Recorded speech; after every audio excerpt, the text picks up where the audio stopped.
Alors d'abord avant-hier. Pourquoi ce détour par avant-hier? Avant-hier, c'est quand d'abord? C'est avant 1945. Hier, c'est quand? C'est de 45 à 89. Aujourd'hui, c'est quand? C'est après 1989. Bon. Pourquoi ce détour avant 1945? Parce que avant 1945, notre système international n'était pas stabilisé. Et donc, réfléchir sur ce temps assez reculé maintenant nous permet de comprendre ce qui a changé et donc ce qui fait la particularité de notre ordre international. Comme rien n'est définitif dans la vie sociale, il est intéressant d'interroger l'histoire pour voir justement quelle innovation fait la marque de notre contemporanéité. Alors, je vais continuer d'ailleurs à vous titiller, parce que il n'y a pas de mot pour avant-hier, mais la première sous-partie s'adresse bien aux périodes les plus anciennes, c'est-à-dire celles qui ont précédé le moment westphalien. Disons, ce temps où l'Europe se cherchait entre la sortie du Moyen-Âge et la paix de Westphalie 1648. On parlait alors de système préétatique, au sens où j'ai défini l'État devant vous il y a quelques semaines, et ces systèmes préétatiques méritent quand même d'être caractérisés pour voir le chemin parcouru, mais pour voir aussi les résurgences aujourd'hui. Avant Westphalie, avant véritablement que vienne se figer un modèle de système international dit moderne, eh bien, on avait des systèmes préétatiques assez composites. Assez composites, ça veut dire quoi? Ça veut dire un mélange d'empires et d'États en gestation. Il ne faut quand même pas oublier que le Saint-Empire romain germanique, qui est en quelque sorte le centre de l'Europe et qui historiquement en est le berceau, le Saint-Empire romain germanique, aux alentours de 1600, c'est-à-dire peu avant la paix de Westphalie, peu avant que naisse le vrai système international européen, c'était quand même 20 millions d'êtres humains, c'est pas beaucoup, mais c'était surtout 1 millier d'unités politiques, 1000 morceaux. Cet empire avait cette ambiguïté d'être en même temps au centre de l'Europe, au centre symbolique de l'Europe. L'empereur était l'héritier des empereurs romains, Saint-Empire romain germanique. Cet empereur avait la préséance sur les autres rois. Cet empereur avait le droit, le privilège de pouvoir célébrer les vêpres, d'être diacre. Donc avait une légitimité supérieure aux autres, mais cet empereur reposait sur une structure politique, exerçait son autorité sur une structure politique extraordinairement morcelée, 1000 unités politiques, souvent des unités politiques, et c'est la deuxième marque de ce système préétatique, des unités politiques éclatées, fragmentées, sans continuité territoriale. Ce qui caractérise l'ordre politique préétatique, c'est cette absence de continuité territoriale, que je vous signale une nouvelle fois, on avait parlé au tout début du cours, pour bien vous dire à quel point le principe de territorialité est un principe récent, est un principe d'invention moderne qui ne correspond pas du tout au temps long de l'humanité, mais qui correspond au contraire à un virage emprunté par la modernité. Troisième caractéristique, ces systèmes étaient des systèmes hautement personnalisés. Et ça, c'est très important aussi. Dans le modèle préétatique, la personne l'emportait sur l'institution. C'était en quelque sorte cette faible différenciation que pointe Max Weber entre les institutions et le titulaire des rôles institutionnels, entre le trésor public et la cassette privée. Et l'ordre étatique était incarné avant d'être institutionnel. Regardez toutes ces guerres de succession, succession d'Espagne, guerre de succession d'Autriche, guerre de succession de Pologne, guerre de succession de Bavière, qui mettaient au centre des enjeux non pas ces États en gestation, mais ceux qui les gouvernaient, les princes. Et lorsque l'empereur Charles VI allait mourir, il voyait qu'il n'avait qu'une héritière, une fille. Grand problème, qu'allait-il faire? Et le voici qui écrit à ses collègues, le roi de France, le roi d'Angleterre, pour leur demander l'autorisation de laisser sa fille monter sur le trône d'Autriche. Et c'est là le point de départ de la guerre de succession d'Autriche.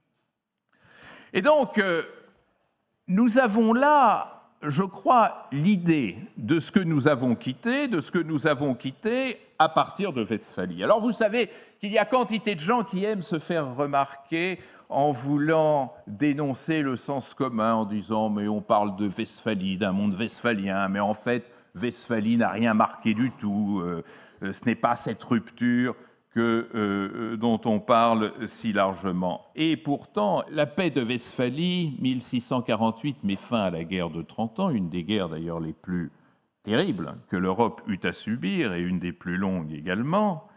Et elle est marquée, on parle de la paix de Westphalie et des traités de Westphalie, puisqu'il y a 2 traités de Westphalie, le traité d'Osnabrück en août 1648 et le traité de Münster le mois suivant. Qu'est-ce qui va marquer cette paix de Westphalie? C'est d'une certaine façon un processus désormais irréversible de conversion de l'Empire en État. C'est pour ça que Westphalie marque une rupture. Alors bien sûr, la conversion n'est pas absolue, elle n'est pas immédiate, elle n'est pas totale. En un jour, l'Empire ne devient pas un État-nation. Mais en revanche, tous les éléments du processus sont désormais réunis, c'est-à-dire qu'on va peu à peu quitter les rivages de cette logique impériale que je mettais en évidence. Et de ce point de vue, l'autre guerre qui va jouer un rôle important, la guerre de succession d'Espagne, avec là aussi ces 2 traités, les traités d'Utrecht et de Rastatt, dont vous voyez d'ailleurs qu'ils ont mis à peu près 1 an pour se succéder, va cette fois-ci en même temps officialiser le petit-fils Philippe de Bourbon, petit-fils de Louis XIV comme roi d'Espagne, mais en réclamant qu'il renonce explicitement, le cas échéant, à la couronne de France, c'est-à-dire qu'avec les traités d'Utrecht et de Rastatt, c'en est terminé de cette confusion qu'il y a entre la personne et le rôle. Cette fois-ci, c'est l'État espagnol face à l'État français qui a la prééminence par rapport à la personne qui assure le rôle de souverain. Il y a donc définitivement une installation dans la logique interétatique. Et cette logique interétatique va peu à peu évoluer jusqu'à cette grande date que constitue 1815. Alors pourquoi je veux m'arrêter dans un cours qui n'est pas prioritairement un cours d'histoire sur la date de 1815 ? 1815, c'est un tournant extraordinairement important. Pourquoi ? Parce que apparaît pour la première fois l'idée de gouvernance. Oh, le mot ne va pas encore être employé. Il va falloir attendre encore plus d'1 siècle et demi pour que le mot vienne à émerger.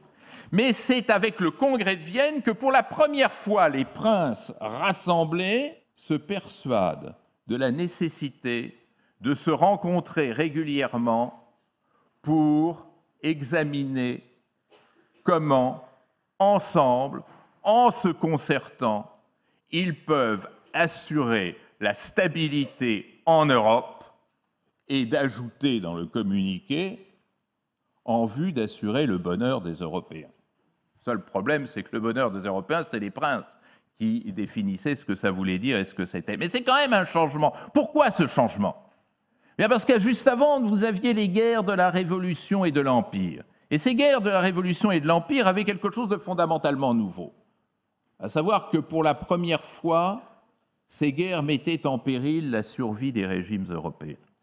Pour la première fois, l'aboutissement de ces guerres risquait d'être la dépossession des princes de leur couronne. Et d'ailleurs, Si vous regardez le bilan des guerres de la Révolution et de l'Empire, vous verrez que nombreux étaient ces princes, en Espagne, en Italie notamment, dans l'Empire, à perdre leur couronne. Et donc est apparue, lorsque finalement la coalition anti-napoléonienne a pris le dessus, l'idée que cette fois-ci, il fallait contrôler la manière dont on faisait usage de la guerre, et si possible même l'éviter, non pas parce que l'on cherchait à épargner des vies humaines, ce n'était pas encore une idée dominante dans l'Europe du début du XIXe siècle, uniquement parce que c'était plus prudent comme ça. C'était plus prudent comme ça. Eh bien, cette idée qu'il était utile entre princes de se rencontrer régulièrement pour se concerter a donné naissance à l'idée de concert européen et aussi à l'idée de diplomatie de concert. La diplomatie de concert repose sur l'idée qu'un ordre international n'est vraiment stable que si les principales puissances se réunissent régulièrement pour envisager toutes les solutions, tous les remèdes possibles pour assurer la stabilité de leur région, de leur continent d'appartenance.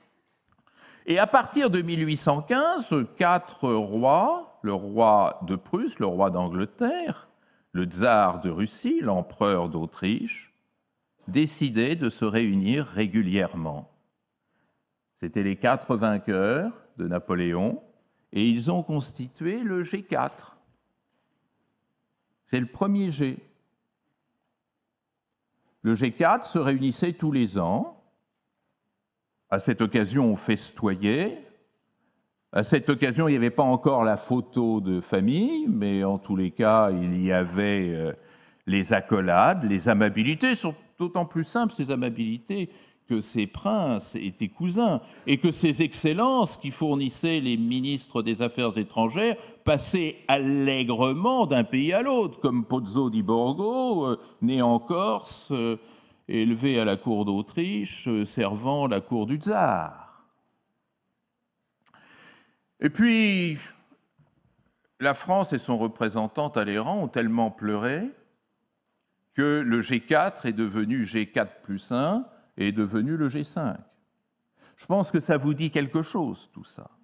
Et ça vous montre bien qu'une certaine pratique internationale n'est pas aussi récente qu'on ne le croit. C'était l'invention déjà du minilatéralisme. Qu'est-ce que c'est le minilatéralisme? On se met ensemble pour réfléchir à l'ordre international, mais ensemble pas trop nombreux. On ne va pas inviter les parvenus, les pecnos, et encore moins les rikiki. Ceux-là resteront derrière la porte. C'est une pratique internationale nouvelle, là aussi, que je suis en train de vous décrire. Nouvelle pour son temps, et avec une idée qui va être l'obsession du XIXe siècle. La stabilité de l'Europe, c'est conserver l'Europe. Conserver l'Europe, ça veut dire ne pas toucher aux frontières, première recette de stabilité.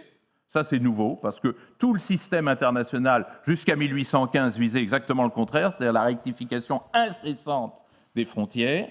Ne pas toucher aux ordres politiques, c'est-à-dire, on était dans un système conservateur, et comme ces conservateurs rénovaient leurs pensées, ces conservateurs étaient les premiers néoconservateurs. Le champion étant d'ailleurs un homme intéressant à étudier, le tsar de Russie, Alexandre Ier, marque à gauche dans sa jeunesse, comme ça arrive souvent. Le tout, c'est de le rester, ça c'est beaucoup plus rare. À gauche dans sa jeunesse, très marqué par les idées des Lumières, puis glissant de plus en plus vers un mysticisme qui avait pour principale fonction de préserver un ordre dont il était le principal gérant. Et cette alliance de mysticisme, de religion, de conservatisme, c'est ce qui a constitué la Sainte Alliance. Premier, serais-je tenté de dire seule recette connue de gouvernance du système international. association précoce entre l'idée de gouvernance et l'idée de conservation. Parce que la meilleure façon de réaliser la stabilité au moindre coût, c'est de ne pas changer.